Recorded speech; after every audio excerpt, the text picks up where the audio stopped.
It is now my pleasure to introduce our valedictorian, Tyler Srail.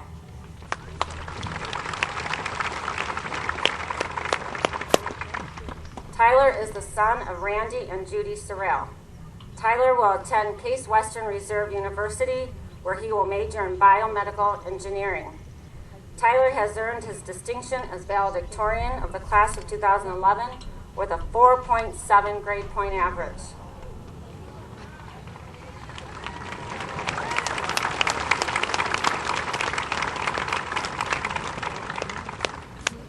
During high school, when he wasn't busy studying, he was president of Model UN, vice president of Key Club, co-president of the Academic Challenge Team, Principal's Leadership Group. Tyler is a National Merit Finalist and an Ohio Honors Diploma graduate. Please welcome Tyler Srail.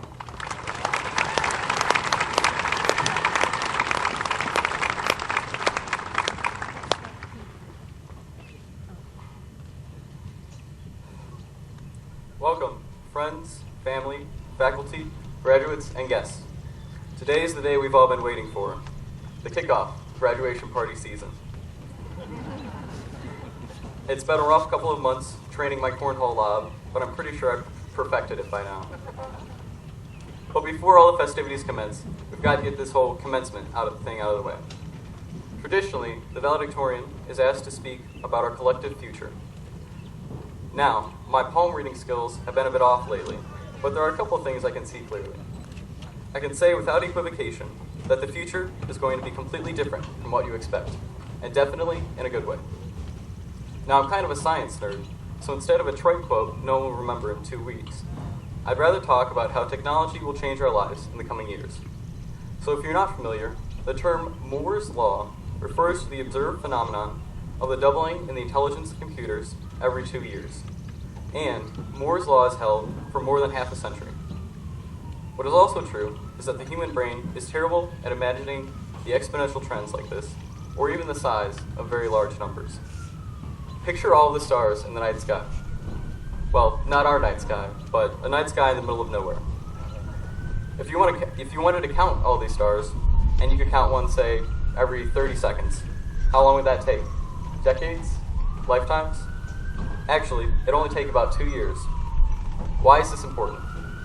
Right now, the pace of technology seems relatively mild, but it is actually accelerating and will soon reach a breakneck speed referred to by futurists as the singularity.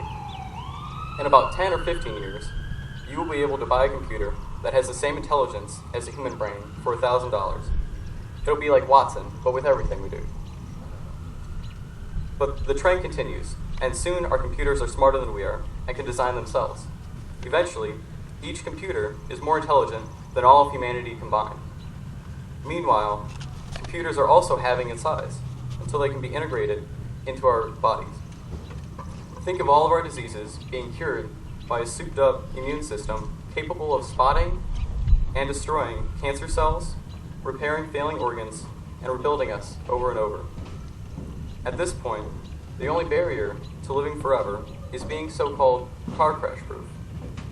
Dr. Ray Kurzweil is an author, scientist, futurist, and holds 17 honorary doctorates. In his book, The Singularity is Near, Dr. Kurzweil predicts that by 2050, our ability to model and mimic the human brain will be advanced enough to effectively save our consciousness. All of these things will come to pass within our lifetimes. So, if it seems like humanity as a whole is going to be alright, the big question remains, what about me? Am I going to be happy? It certainly lies within everyone's power to decide to be happy. The reality is that being happy is a largely artificial process based on things like diet, climate, sleep schedule, hormone balance, etc. What has made us able to survive for so long as a species is our incredible ability to adapt to whatever environment we are in. Above and beyond just the physical, we also adapt ourselves to our social situations. For example, there is a deaf tribe in Nicaragua that communicates only in their own unique sign language. Because they cannot hear, they can only communicate with the outside world using a sign language that they have made up. This language is unique because it only counts up to 3. This language difference makes it difficult to communicate with the outside world, but has also been shown that to cause members of the tribe to be unable to comprehend even the concept of something like the number 4. The language that we use impacts the way we think, and our perspectives shape our actions. This mental and physical loop allows us to fit our surroundings, and if we're in tune with our environment, there is no long-lasting impediment to us being happy. Think of two very different groups of people. People who win the lottery, and people who are newly paraplegic. Initially, you think that the difference in the level of happiness of each of these two groups is big, and you'd be right. But only about 3 months later, both of these groups have been proven to be equally happy. Research has shown that if it hasn't happened to you in the past couple months, it really doesn't have a big effect on how happy you are day to day. It's only when our sense of ethics or personality is seriously out of line with what we do over a long period of time that prolonged and deep unhappiness occurs.